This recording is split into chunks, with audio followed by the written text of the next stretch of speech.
hey, I want to show you how to actually 10x your business. So by the end of this, you're going to know exactly what to do to understand what's keeping you stuck at the same revenue target each and every month in your business. And it all starts with the biggest lie I see. So it keeps most business owners stuck focusing on 1% improvements. The idea of Kaizen, the idea of gradually improving keeps these business owners stuck, and it might be killing your growth as well. I want to show you what actually works and how I took a course from $0 per month to over $300K per month with this one strategy. Are you ready? Cool. If you don't know, I'm Zach Zeller. I own ZZ Media and co-founder of Jalapeno Business. And I want to share just what works for me and my clients to sell over $73 million of courses, coaching, and more over the past few years. And yeah, I'm trying out this new filming strategy too. So whether you call it the 1% rule, Kaizen, anything like that, it's a trap. Instead of focusing on these 1% wins, you just need to release the brakes. And the easiest way to describe this is like a chain holding a boulder. So in this image, this is literally being an entrepreneur and a business owner. But for the sake of this image, this boulder is going to be your revenue target. So let's say you want to hit 10K a month, 50K a month, 100K per month. It doesn't matter what your specific target is. That's going to represent the size of the boulder. And so the larger the target, the heavier the boulder, the stronger the chain you'll need. And the chain represents your business structure. So if you're, let's say, a freelancer, and this happened to me years ago when I started, I was riding the freelancer roller coaster where I would be able to close deals and land clients. Then I would stop closing deals and landing clients because I needed to fulfill for clients. And if I'm doing both, then how is my income going to grow past 10, 20, 50K per month? I would need a stronger business model to avoid going from feast or famine, or I would need to charge a lot more and have a lot more leverage. So that's what we're going for here, and that's exactly what I explained. So it's like delayed closed captions. And here's the thing we know about the chain. 2 facts, absolutely true. Doesn't matter what business you're in or what business you have. The chain will only break at its weakest link. And how many weakest links are in the chain? Only one, because it's the weakest. It's not a weak link. It's not it's not several things. It could only break at a single point, like this. Whoopah.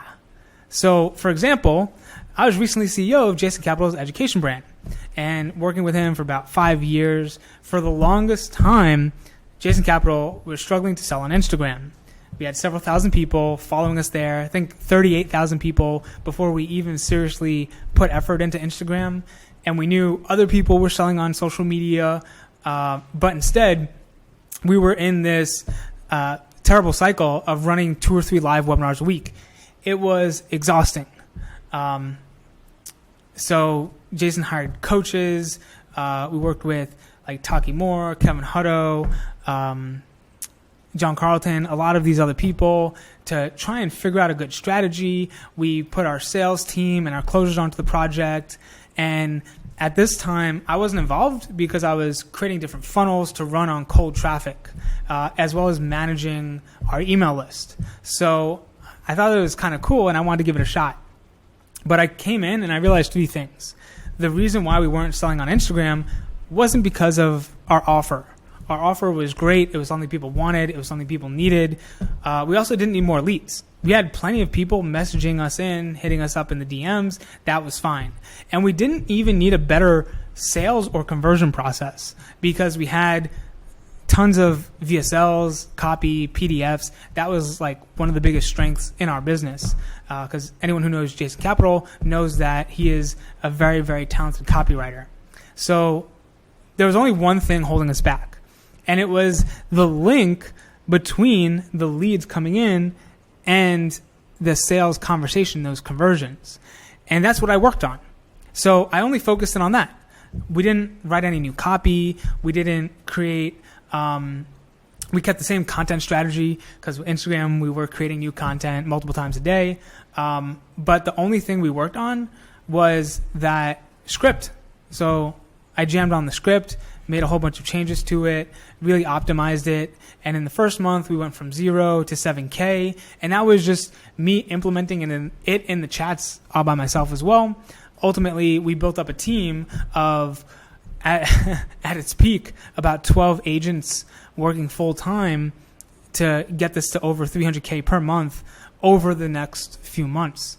And it's just like that graph that I showed you up here of the continuous improvement versus the bottlenecks. So sure, if we continued, trying to make the copy a little bit better, if we continued trying to get more leads into the funnel, if we continued making a little bit of a better set script, that would have given us a few of these incidental wins or squeezed a little bit more juice out of each of those individual assets and ideally helped us out overall. Instead, I said, all right, cool. The reason why we're stuck here isn't because we need more leads, more sales. We're missing that lead nurture. We're not pre-framing the leads correctly that come in. And so they're coming in with terrible expectations, seeing our landing page and bouncing because they're confused, they're not a good fit, they don't understand the value. And so fixing that over a short period of time got us to a whole new plateau really, really quickly. And so ideally, you can combine these two and have a slightly sloping upward plateau and then a big leap. Slightly sloping upward plateau and a big leap. But that's another video for another time. So this is all about attacking those bottlenecks and only focusing on one thing at any given time. And that saves you so much time and energy because now you're not reinventing the wheel every single time. Like I had the toughest time losing weight a few years ago because I would go from diet to diet to diet. And it killed me because I would say, okay, cool, I'm going to be vegan. And I was vegan for like 6-7 years, right? And I would try cutting carbs and cutting fat and adding in herbs and doing juices, doing cleanse, doing this. But basically, each new routine for nutrition or fitness or whatever, I would try it, do it for like a month, wouldn't be able to stick with it, and then I would completely start something new. And I would lose any momentum because I would completely reinvent the wheel until I realized, hey, I like working out. I'm pretty consistent with it. And I eat pretty healthy for breakfast. I eat pretty healthy for lunch. I just gain all this weight because I eat a lot of cookies at night. And so it's like, cool, how can I only focus on what's making me gain the weight to stop that or mitigate that and play to my strengths and build on my success to maintain a lean physique all year round? It's the same thing in business. You're doing a lot of things that are already working. You're doing maybe one thing that's limiting your growth. That's that bottleneck. So what's the one thing holding your revenue back this month? Like, how can you ferociously attack it and see those wild asymmetrical returns by focusing on the vital few that lead to the biggest results? And to take a step back, the easiest way that I can show you how to view your own business is in terms of its core functions. And it's like this assembly line, right? So first you get leads in. You have awareness, you get engagement, people are coming to you. And that's really great. The problem is they don't trust you or even like you or know anything about you, so you do need to nurture them. Now, once you nurture them and you like them, or maybe they just come in and they really need what you have, you need a way of making the sales and collecting their money to get them sold and ready to take some action. And that is a whole separate function itself. You need to actually get them the results so that you prevent refunds, so that you get them taking action once they've purchased, and you set them up to have a good experience with you, to leave you a testimonial, and to continue buying from you. Then you need processes to keep those customers with you and to keep them ascending with you. Now, how would you rank each of these 5 functions for you within the last 30 days from 1 to 10? And don't worry about the whole lifetime. You could even look at the past 7 days if that's easiest for you, because the last 7 days are going to be a reflection of the past month, of the past quarter, of the past year. because if you're not doing these steps consistently, even over the past week, you're not doing them consistently overall, and that's a big gap in your business. And what's the lowest one? See, most people will make the mistake of saying, all right, cool, I'm putting out content every day, but I'm not getting a huge amount of engagement, so maybe, this is like a 5 out of 10. I can get people onto sales calls and close them if I have the right leads, so maybe this is like an 8 out of 10. And then maybe with leads, I just don't know where to go. I don't have a system for paid ads. I don't have an email marketing program. I'm not able to convert and sell and get inbound leads through chat. So maybe this is like a 1 or 2 out of 10. And then your fulfillment, you're like, it's kind of a pain. I'm doing one-on-one. I'm doing group coaching. People have questions, this and that.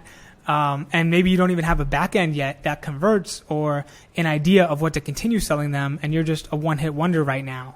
And you're like, all right, everything needs to get better. The problem with that is you're only one person. And what you want to do is solve the one thing that's going to limit you the most, keep that fixed, and move on to the next one. Instead of driving yourself crazy, trying to spin 10 plates in the air all at once, trying to grow 10 different functions of your business and getting nowhere on any of them. So focus on what's most important, solve that. For me, in my business, just to be transparent with you, I can convert people really good, copy really good on the phone.